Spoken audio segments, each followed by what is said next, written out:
आस्था कहिए या अंधविश्वास, लेकिन शहर एवं ग्रामीण परिसर में गुरुवार को शाम के समय भगवान शिव के वाहन नंदी के दूध पीने की अफवाहों का बाजार गर्म रहा।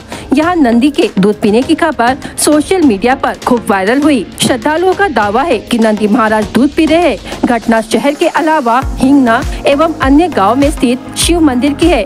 गुरुवार की शाम को अफवाह फैली कि भगवान शिव के वाहन नंदी दूध और पानी पी रहे हैं। यह बात आग की तरह परिसर में फैल गई। सोशल मीडिया पर भी चर्चाओं का बाजार गर्म हुआ। यह जानकारी वायरल होते ही बड़ी संख्या में भक्त मंदिर में पहुंचकर नंदी की प्रतिमा को दूध पिला रहे थे। इसी बीच अनेक लोगों ने मोबाइल से वीडियो बनाकर उसे सोशल मीडिया पर वायरल कर दिया। वर्तमान सावन मास शुरू होने से शिव भक्त किसी भी समय शिव पिंडी एवं नंदी को जल चढ़ाने के लिए मंदिर जाते हैं। इसी तरह गुरुवार को शाम के समय एक युवक ने शिव पिंडी के बाद नंदी की मूर्ति पर पानी चढ़ाया।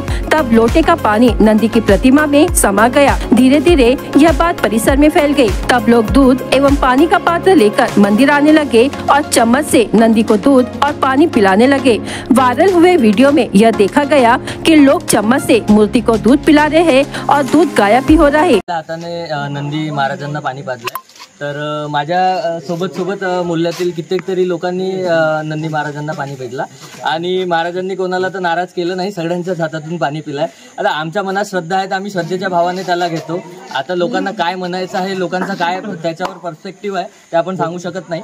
मी श्रद्धेच्या भावाने इथं पाणी पाजलेलं आहे। माझा भाव जो मला वाटत होता तो मी केला आणि साक्षात तुम्ही पाहू शकता व्हिडिओ मध्ये पण कि नंदी महाराज पानी पीते हैं। इसमें कुछ लोगों का कहना है कि जब श्रद्धालु नंदी को दूध पिला रहे थे तब चम्मच को तिरछा करने पर दूध कम हो रहा था, लेकिन चम्मच को सीधा पकड़ने पर दूध जो की त्यों रहता था। यह सरफेस टेंशन के कारण होता है, ऐसा मत अखिल भारतीय अंधविश्वास निर्मूलन समिति के तालुका अध्यक्ष राहुल डोंगरे ने बताया। मी राहुल प्रेमला डोंगरे, अखिल भारतीय अंधश्रद्धा निर्मूलन समिति तुमसर तालुका संघटक आहे। सध्या भंडारा जिल्ह्यामध्ये आणि विशेषतः आमच्या तुमसर तालुक्यामध्ये तुमसरमध्ये नंदी किंवा मूर्ती, गणेशाची मूर्ती ही दूध पिते, पाणी पिते अशा प्रकारच्या चर्चेला उधाण आलेलं आहे। खरं पाहिलं असता निर्जीव वस्तू, कोणतीही निर्जीव वस्तू द्रव, पाणी किंवा दूध पित नाही, हे वैज्ञानिक सत्य आहे। तरी पण ह्या लोकांच्या आस्था आहेत, श्रद्धा आहेत, त्याला आपण काही म्हणत नाही। पण त्यातून मात्र जनतेने एक वैज्ञानिक कारण शोधलं पाहिजे असं मला वाटते। कारण 21 सप्टेंबर 1995 ला सुद्धा महाराष्ट्रामध्ये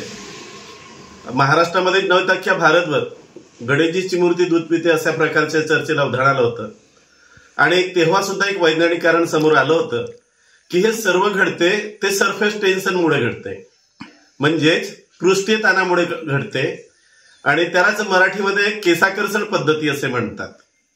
अजून जी मंडळी दूध पाजत आहे चमच्याने, त्यांनी जर चमचा सरळ ठेवला तर ती मूर्ती दूध पिणार नाही किंवा पाणी पिणार नाही। पण तोच चमचा आपण वाकडा ठेवला, तिरपा ठेवला तर ती मूर्ती दूध किंवा पाणी पिणार, यामध्ये तीळमात्र शंका नाही।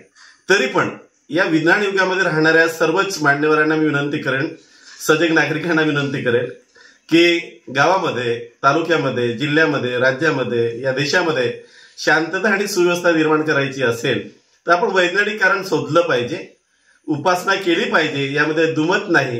परंतु हे जे दूध पिण्याचं, हे जे पाणी पिण्याचं, हे या ठिकाणी जे सुरू आहे अनेकांच्या माध्यमातून किंवा दाखवण्याचा प्रयत्न करतो आहे, त्याला फक्त सरफेस टेन्शनमुळे ते क्रिया घडते आहे एवढं मला सांगायचं आहे। म्हणून लोकांनी अशा भूलथापांना बळी न पडता वैज्ञानिक दृष्टिकोन जागृत करून विज्ञान युगामध्ये राहत असून आपण आपलं चिकित्सा करावी आणि या गोष्टी, या भूलथापांना पुढे बळी पडू नये असं मला अपेक्षित आहे। लेकिन जहाँ श्रद्धा है, आस्था है, वहाँ ये भी मुमकिन है मानो जैसे चमत्कार ही है।